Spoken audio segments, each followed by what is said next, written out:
It is being said that 65 Indian MPs from 12 different parties and from both houses of parliament had written a letter to Barack Obama last year. Now, to coincide with the US visit of BJP President Rajnath Singh, the same letter has been faxed again to White House. But some MPs are now saying they never signed the letter. इस तरीके के सवाल पर यहाँ पर क्योंकि कोई गंभीरता इस बात की है कि अमेरिका के राष्ट्रपति से हम क्यों मांगे किसको वीजा मिले किसको ना मिले, ये तो अजीबोगरीब सी बात है। लेकिन ये सवाल इस तरीके से किसी के हस्ताक्षर जो इस्तेमाल कर सके किसी भी पर्पस के लिए, इस तरीके से जो अगर बात होगी तो ये गंभीर है। बाकी जो लोग हैं जिसके अंदर इन्वॉल्व है उनसे बात करके देखेंगे क्या होगा।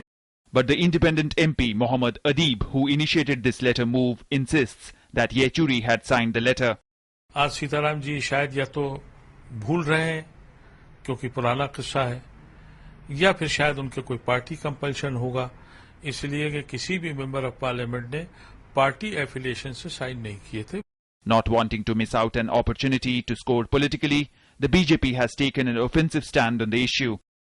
ऐसे लोगों के खिलाफ कार्रवाई होनी चाहिए। किसने यह षड्यंत्र किया, किसका प्रोत्साहन था, यह विषय संसद की गरिमा का भी है, मामला प्रिविलेज का भी बनता है। जिन लोगों ने कहा है कि हमने हस्ताक्षर नहीं किया वो अपनी पार्टी के वरिष्ठ नेता है। तो कांग्रेस के लोग हैं, उसके बारे में सोनिया जी और राहुल जी की क्या नीति है। Both the government and the Congress party appears in no mood to join this debate.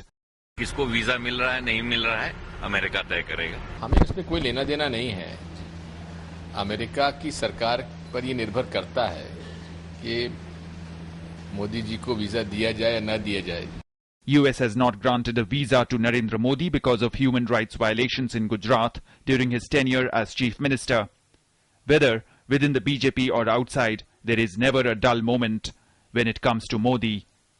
Bureau Report, DD News.